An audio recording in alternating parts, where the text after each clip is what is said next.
The sun at the Oakwood Country Club was blindingly bright, reflecting off the crystal glasses, and my husband Gabriel's perfect smile. We were the image of success. My best friend Grace was to my left, sipping a mimosa. Then, my 5-year-old daughter, Maria, reached into Grace's designer purse, looking for gum. She didn't find gum. She pulled out a heavy, black metal rectangle, the corporate Onyx card. She held it up, her voice cutting through the chatter. "Mommy, why does Auntie Grace have Daddy's special work money?" Grace dropped her glass. Gabriel turned the color of the linen tablecloth. And in 3 seconds, the life I thought I knew evaporated. Drop a comment and let me know where you are listening from and what time it is for you right now. I would love to know who is part of our community. I didn't scream. Screaming is for people who are surprised. And deep down, in the part of my brain I kept locked away behind 12-hour nursing shifts and mortgage payments, I wasn't surprised. I was just finally looking at the ledger. I took the heavy metal card from Maria's small hand. It was sticky with spilled mimosa. I used a linen napkin to wipe it clean, the motion precise, clinical, like cleaning a wound.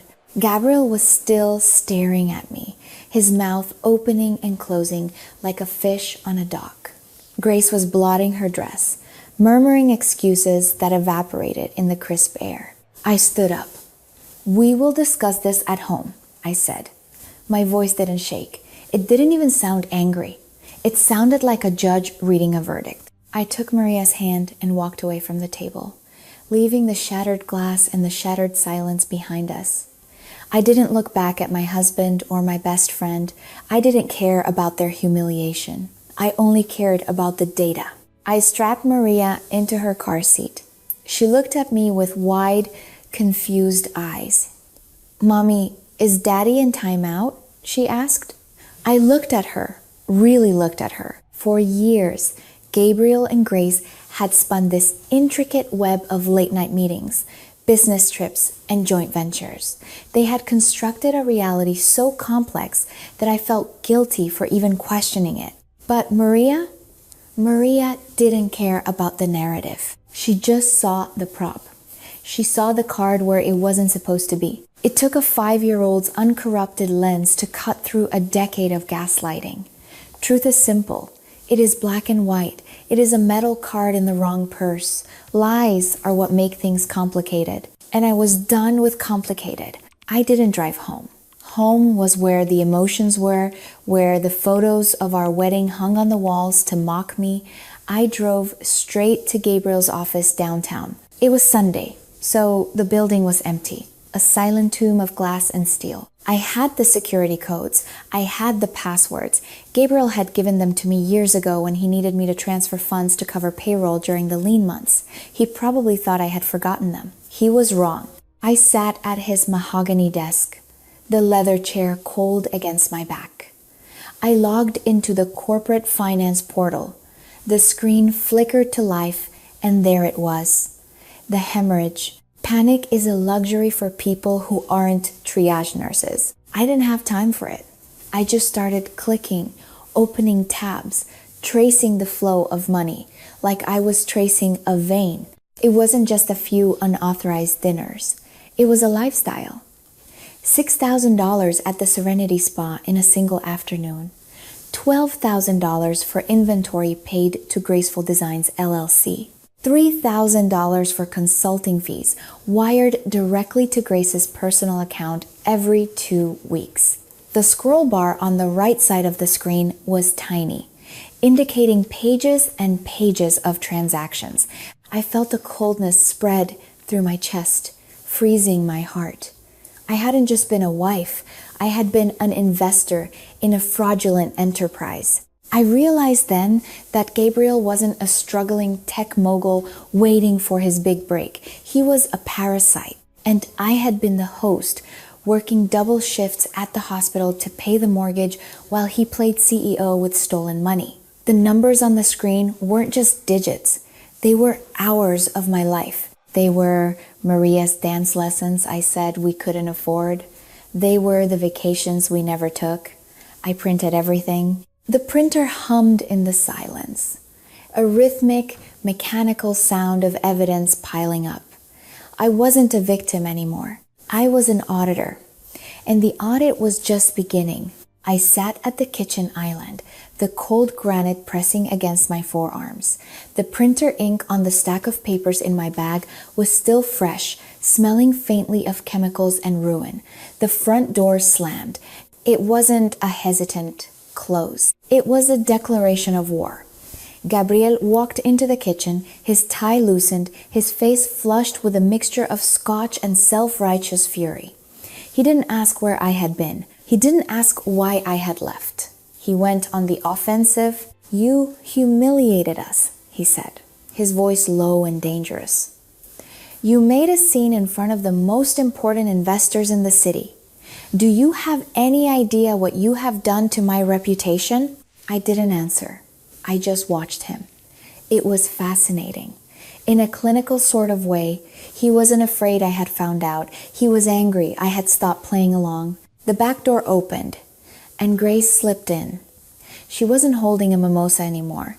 She was holding a tissue, dabbing at eyes that were perfectly dry. She looked at me with a wounded expression, the kind she used to wear when she wanted me to cover her shift or lend her a dress she would never return. "Jasmine," she said, her voice trembling, "I cannot believe you would think such terrible things about me. We are family." Then came the story. It was a masterpiece of fiction. They sat across from me, united, weaving a tale about a surprise investment. The charges at the spa? Networking. The money sent to her boutique? A bridge loan for a joint venture they were planning to launch next month.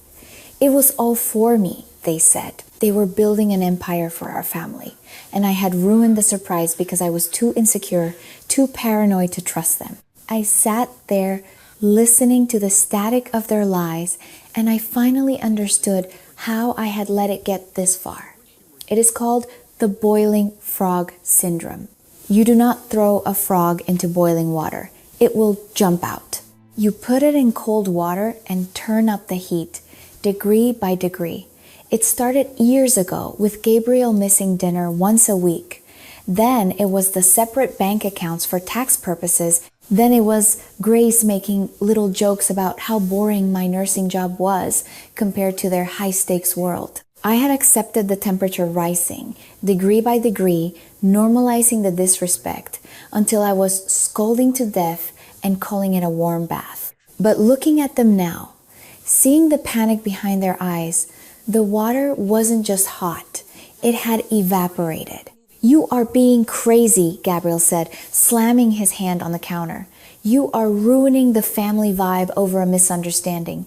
Give me the card back, Jasmine. We have meetings tomorrow." His hand was twitching, a nervous tic he only got when he was cornered. Grace's face was expectant, waiting for me to fold like I always did. They thought they could bully me back into submission. They thought if they yelled loud enough, I would forget the $6,000 at the spa. I reached into my pocket and pulled out the heavy, black, metal card. It was already canceled. I had reported it lost the moment I left his office, but they didn't need to know that yet. I slid the card across the granite. It made a sharp, scraping sound. "Here," I said. My voice was flat, devoid of emotion. Gabriel snatched it up, relief washing over his face. He thought he had won. He thought I was the same Jasmine who worked double shifts to buy him his first suit. He didn't realize that Jasmine was gone. He was looking at a ghost. "I'm going to bed," I said. "I have an early shift." I walked past them up the stairs. I didn't lock the bedroom door. I didn't need to. They were downstairs celebrating their victory, drinking my wine, probably laughing about how easy it was to handle me. Let them laugh. Let them think the water is fine. They didn't know I had just turned off the stove and the house was getting very, very cold. The next morning, I woke up before the alarm. The house was silent, heavy with the scent of stale wine and lingering deceit. I didn't make coffee. I didn't pack lunches. I dressed in my scrubs, pulling my hair back into a tight bun. It was armor. I drove to the bank, not the hospital. I had called in sick, something I hadn't done in 4 years. I sat in the plush waiting area, watching the digital ticker tape scroll by with meaningless numbers. Finally, a door opened. David, a forensic accountant I knew because his son was in my pediatric ward last year for appendicitis, waved me in. "Jasmine," he said, his face grave. "I pulled the records you asked for. It took some digging." He laid out the spreadsheets. They were a roadmap of betrayal. The joint venture Gabriel had screamed about last night? It was a shell company registered in the Cayman Islands. Grace's boutique had been technically bankrupt for 18 months. The investor capital Gabriel claimed to be managing was actually a series of high-interest personal loans he had taken out against the business assets. And then I saw the transfers. It wasn't just that he was spending money, it was how he was spending it. He was funneling cash directly into Grace's personal accounts to cover her rent, her car lease, her credit card bills. He was literally subsidizing her entire existence while I was picking up extra shifts to pay for our groceries. This line here, David pointed with a pen, consulting fees. $3,000 every 2 weeks. Consistently. I stared at the number. That was exactly my take-home pay from the hospital. He was taking my labor, my sweat, the hours I spent away from Maria, and handing it directly to Grace so she could play shopkeeper. I felt a wave of nausea, not from shock, but from recognition. I remember the nights I came home exhausted, feet aching, and found Gabriel working late in his office. He wasn't working. He was managing the ledger of his life. I remembered Grace complaining about how tacky it was to worry about money while wearing a dress paid for by my exhaustion. "Is the company solvent?" I asked, my voice hollow. David shook his head. "Barely. He's robbing Peter to pay Paul, and Paul is his cousin." I realized then that I wasn't just a wife. I was the only solvent person in this entire family. They were playing rich, acting out a fantasy of high society on a stage built of credit cards and fraud. And I was the one paying the electric bill to keep the lights on. "Print it," I said. "Print everything. The shell company, the transfers, the loan documents. I need it all." David hesitated. "Jasmine, these are serious financial irregularities. If this gets out..." "It's going to get out," I said. "But not yet. I need one more piece of the puzzle." I left the bank with a thick folder under my arm. The sun was shining, people were walking their dogs, the world was continuing, as if my life hadn't just been revealed as a counterfeit bill. I got into my car and sat there for a long time, gripping the steering wheel. I wasn't going to confront them yet. Confrontation was emotional. This needed to be surgical. I needed to know exactly how deep the rot went. I needed to know if there was anything left to save, or if I needed to burn the whole structure down to the ground. I started the engine. I had one more stop to make. David pulled one final sheet from the stack, his hand trembling slightly. "Jasmine, there's one more thing. I wasn't sure if I should show you this yet, but you need the full picture." He slid the paper across the mahogany desk. It was a transfer confirmation, dated just 3 days ago. Amount, $60,000. Source, Maria's College Trust Fund. Recipient, Graceful Designs, LLC. Authorization, Jasmine Reynolds. I stared at the signature at the bottom. It was my name. It had the loops of my J and the sharp cross of my T. But the ink pressure was wrong. The slant was too perfect. It was a forgery. A clumsy, desperate forgery made by someone who had watched me sign checks for a decade. The air left the room. My vision tunneled until all I could see was that number, $60,000. That wasn't just money. That was Maria's future. That was every birthday check from my parents, every bonus I'd squirreled away, every sacrifice I had made so she wouldn't have to start her life with debt. Gone.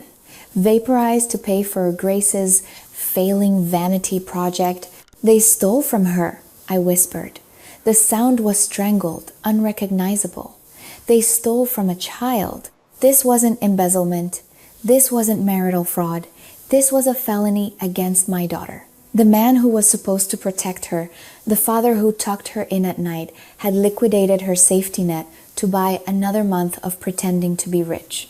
I felt a physical pain in my chest, a sharp, twisting agony that had nothing to do with heartbreak and everything to do with betrayal. The narcissistic injury, I remembered reading about it once. People like Gabriel and Grace, they don't see others as people. They see them as mirrors. Maria wasn't a person to them. She was an asset to be liquidated when the mirror cracked. They stole her future, not because they needed bread, but because they needed status. They needed the facade more than they needed their own child to have an education. It's a felony, isn't it? I asked, looking up at David. He nodded slowly. Wire fraud, forgery, theft. If you report this, I stood up, clutching the paper so hard it crinkled. There is no if, David. There is only when. I walked out of the bank into the blinding sunlight. The world looked different now, sharper, crueler. The last vestige of the woman who loved Gabriel, the woman who made excuses for his ambition, died on that sidewalk. In her place was something else entirely.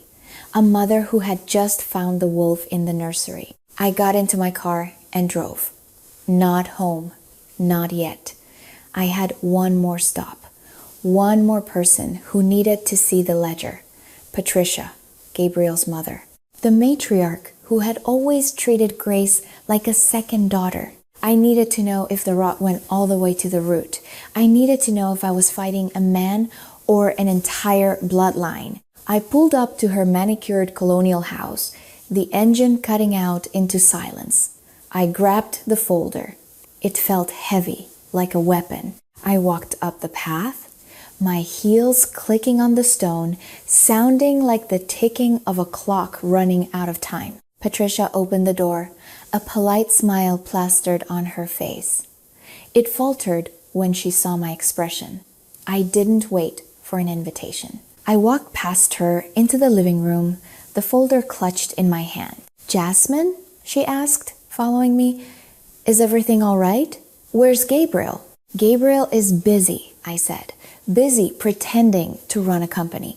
Busy stealing from your granddaughter. I opened the folder and handed her the transfer confirmation. The one showing the $60,000 moving from Maria's trust to Grace's LLC. The one with the forged signature. What is this? Patricia asked, squinting at the paper. That is a felony, I said.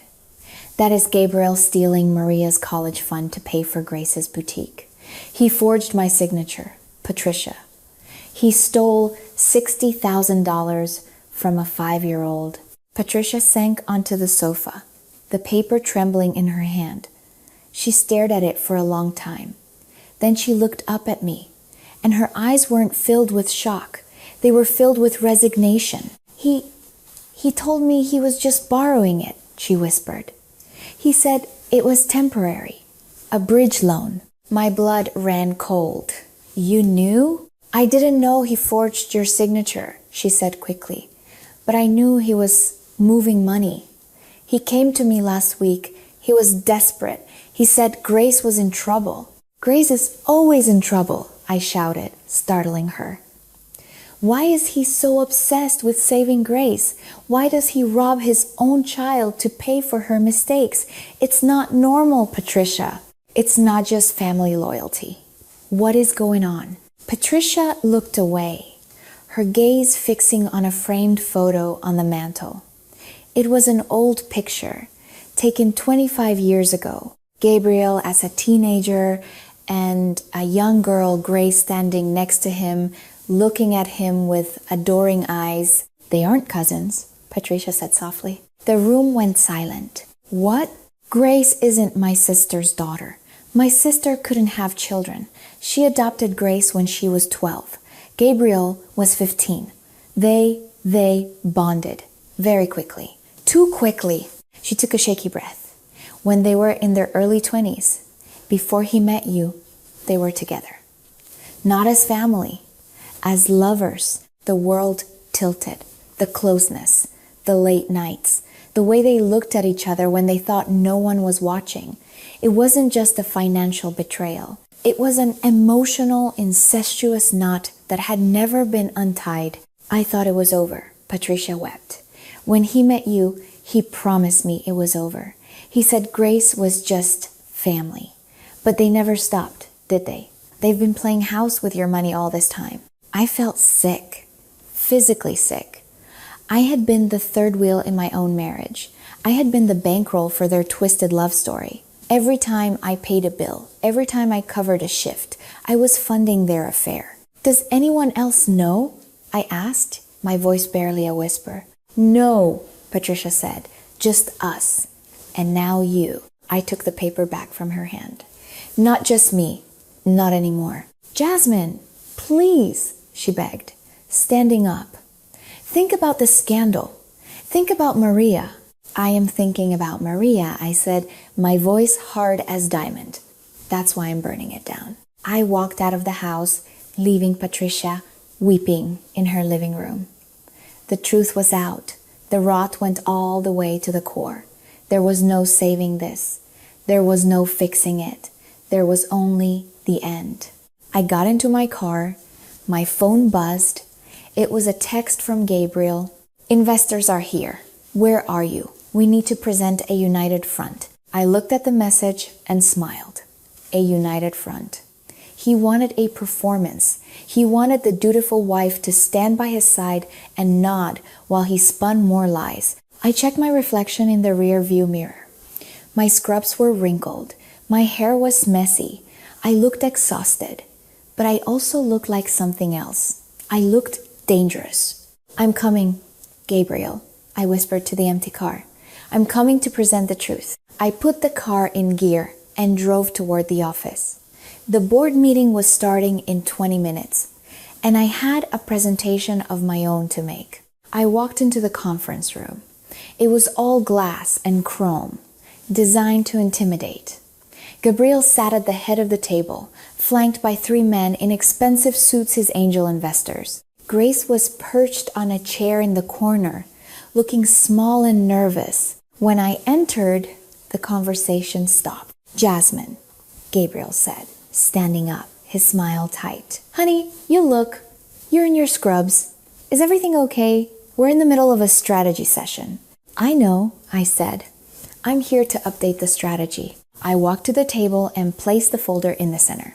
I didn't sit down. Gentlemen, I said to the investors, my name is Jasmine. I'm Gabriel's wife, and I think you should see this. Gabriel lunged for the folder, but one of the investors, a man named Robert, who had always been kind to me at holiday parties, got there first. He opened it, he saw the spreadsheets, the transfers to Grace, the bankruptcy filings for the boutique, the forged trust fund withdrawal. What is this? Robert asked, his voice low. That is a record of where your money actually went, I said. It didn't go to R&D, it didn't go to marketing, it went to rent for a failing dress shop, it went to spa days, it went to maintaining a lifestyle neither of them could afford. Gabriel's face turned purple. She's lying. She's hysterical. She's upset about a family dispute. The numbers aren't emotional, Gabriel, I said. The bank records aren't hysterical.